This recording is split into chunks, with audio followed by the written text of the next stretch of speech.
Bismillah ar-Rahman ar-Rahim, and welcome to lecture number 18 for basic engineering mechanics.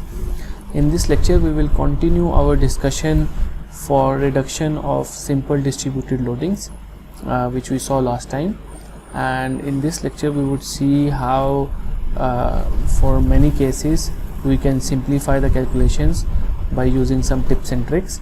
We would see some special cases of loading, simple distributed loadings, which can be evaluated more easily. Okay, so just to recap what we saw last time, that whenever we have a resultant, we have a simple distributed loading, and by simple we mean that it only varies along one of the axes. So the resultant force in that case is just the integral over the length of that distributed load, and we integrate the W function. W is just the force per unit length function, and we integrate that, and the position of the resultant force can be found by integrating x Wx dx divided by integral of Wx dx.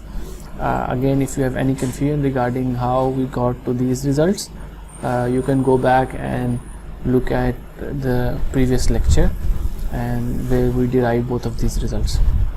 Okay, so in this case, in this lecture we see some simple examples of these resultant force and resultant position. So once we have the resultant force and the position of the resultant force, we can just replace the distributed load by this resultant force at the given position x bar. Okay, so now we look at some really simple examples. So the first example that we are going to look at is the example of a constant load. What we mean by a constant load is that the W function is just a constant. So like in this case we have the W of x is just a constant C in Newton per meter, and this constant load is acted upon at over the whole distance dm. So in this case we so to find the resultant force, we know that the resultant force is just C times d. So we know, so let's just see how we get this result. So we know that the resultant force is just the integral of Wx dx over the whole length. So in this case it would be from 0 to d. So this becomes because Wx is just a constant, so we get C integral of 0 to d dx, and we get C times t, and the units are going to be equal to newtons. And we could also arrive to the same result by using the other formula that we saw last time, that the resultant force is just the area under the loading curve, so which was just something like this, and we see here that the area under the loading curve. So let me just tell you what the area is. This is the area here.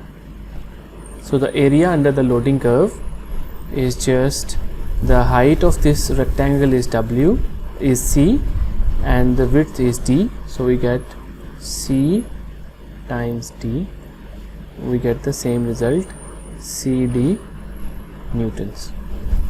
Okay, so the resultant force is exactly CD, and the second thing is to find the position of that resultant force. So again we use the formula for the position, and the formula for the position of the resultant force is just x W of x dx, and then we divide by integral of W of x dx. So this integral in the denominator has already been solved, so we just put in the value. This is equal to C times d, and this W of x is just a constant, and we only have to integrate x. So the integral of, so this is going to be C times d squared divided by 2. This is just the integral of x dx from 0 to d, and so now we can cancel this out, we can cancel one of the d's out, and we get the result d by 2. So so we can use these results without doing these integrals. Anytime we have a constant load, we can say that the resultant is just c times d, and this c is the height of this loading curve, and d is just the width of the loading curve, and the position of the resultant force is going to be in the middle, which is going to be at the position d by 2. So this was a very simple case. Anytime we have a constant load, we do not have to go through all of this, we can simply use these results. Okay, so the next case that we want to look at, it's only a little bit more complicated than this first one, is the case when we have so the resultant force is acting in the middle, and the distance of the resultant force is d by 2 from one of the sides. It can be in either of the sides because the distance is d by 2. Okay, so now we look at the second case. So when we have uniformly varying load, so now in this case we have a load which is the maximum height is w max, and so the distance is d meters. Again we want to find the resultant force, and resultant force is nothing but the area under the curve, and the area under this curve is just going to be equal to half times w max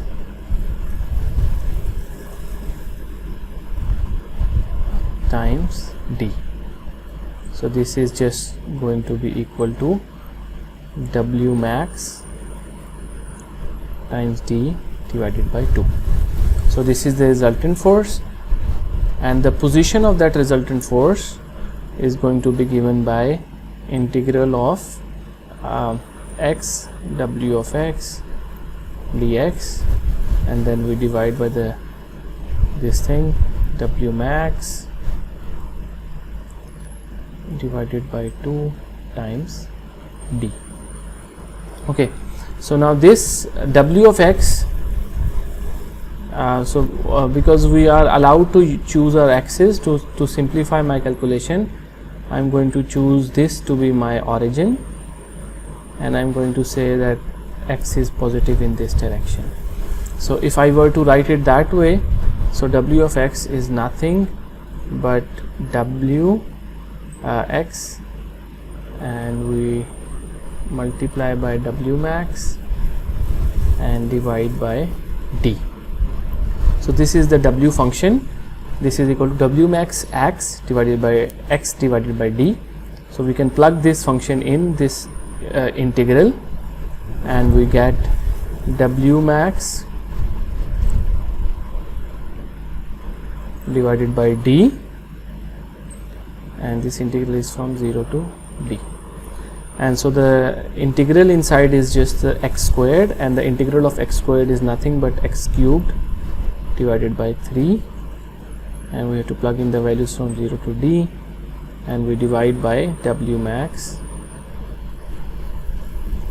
times d divided by 2. Okay, so we simplify this result, and we get the result of this is equal to 2d by 3. So x bar is just equal to 2d by 3. So here these are our results.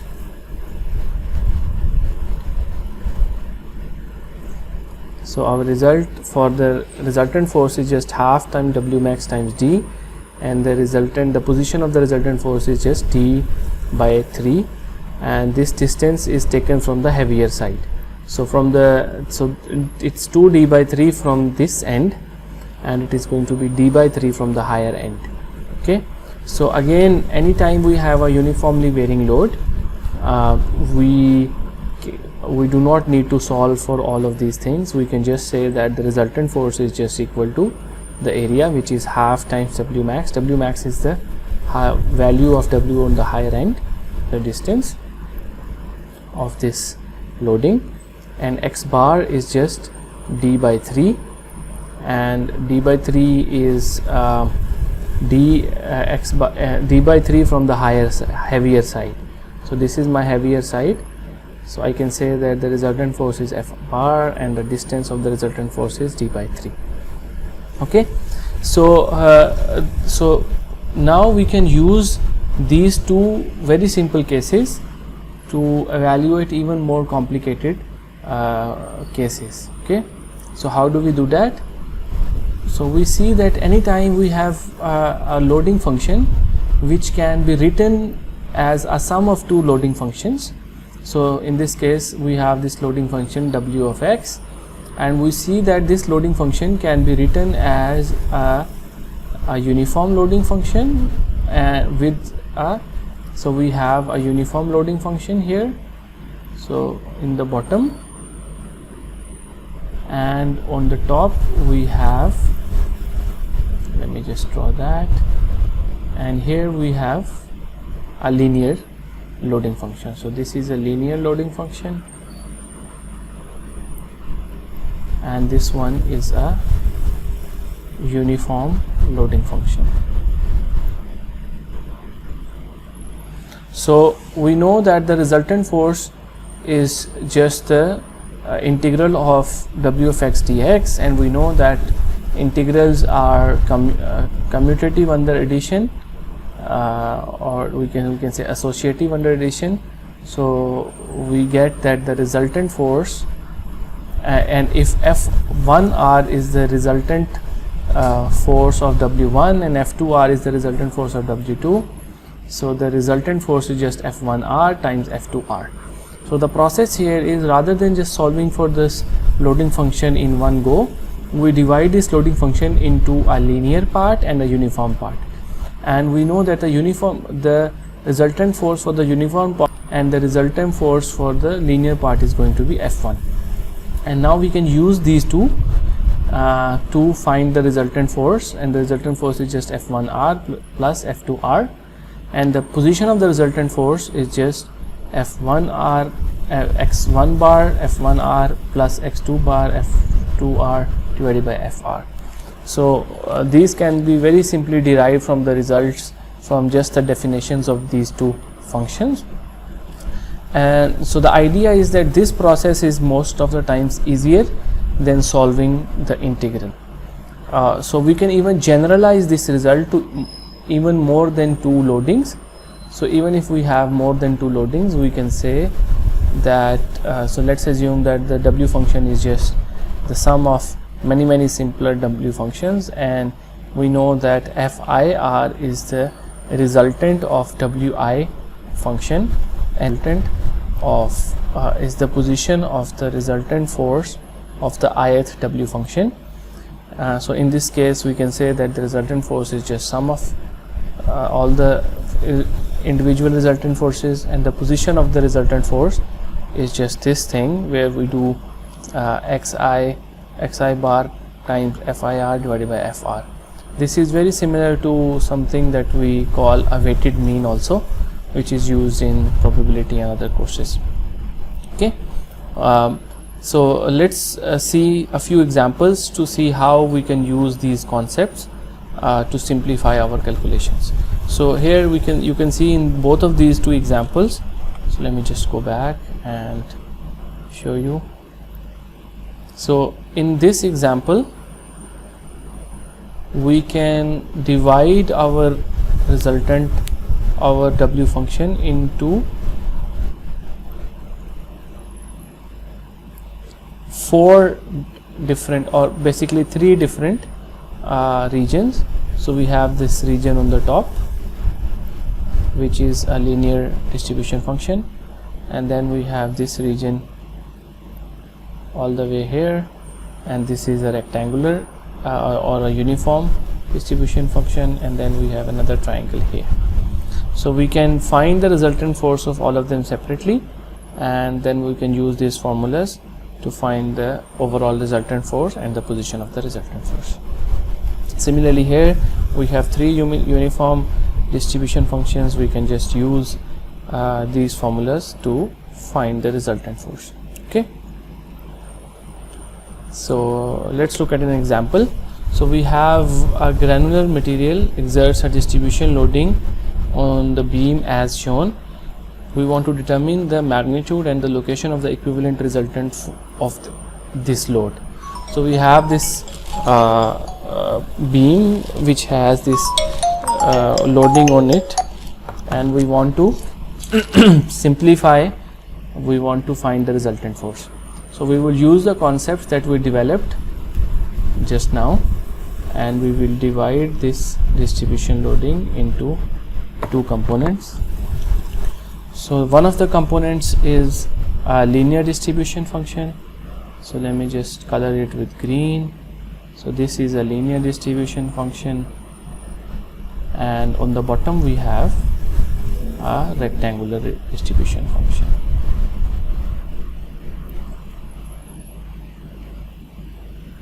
Okay, so now we can say that the resultant of the linear distribution function f1r is just equal to so we need to, the only thing we need is W max. So this is the W max is, in this case, is going to be 50 divided by 2 times 9, and the position of this loading, so I'm calling this loading as W1x, and this setting loading I'm calling as W2x. Okay, so now f1r is just equal to 50 divided by 2 times 9, this is 25, and 25 times 9, this is 225, I think. Yeah, okay, so the position of this resultant, we saw that it was 1/3 from the higher end, so that means the position of this resultant force is going to be equal to 1/3 times 9, so this is 3 feet. So again, this is in pounds, and this distance is from A.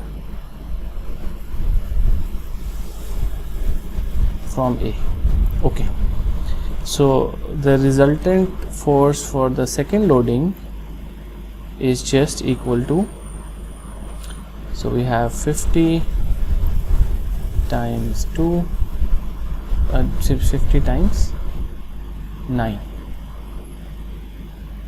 and that is equal to 450 pounds, and the position of this loading is just in the middle, which means this is 4.5 feet.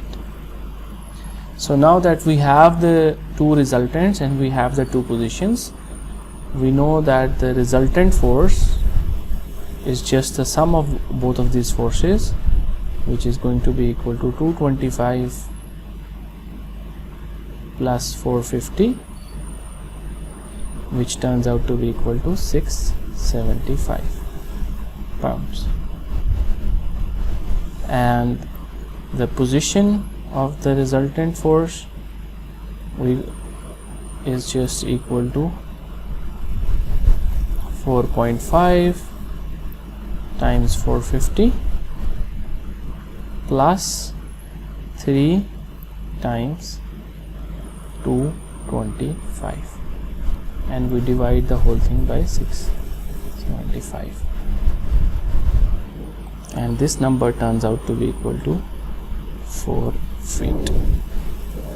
So we can say that the equivalent resultant force for this loading is equal to 675 pounds, and it should be acting 4 feet from the heavier end or from A. Okay, so this is how we use the results of this linear and uniform loading to find the resultant force and the position of the resultant force for more complicated systems. So that is it for this lecture. In the next, inshallah. Assalamu alaikum wa rahmatullahi.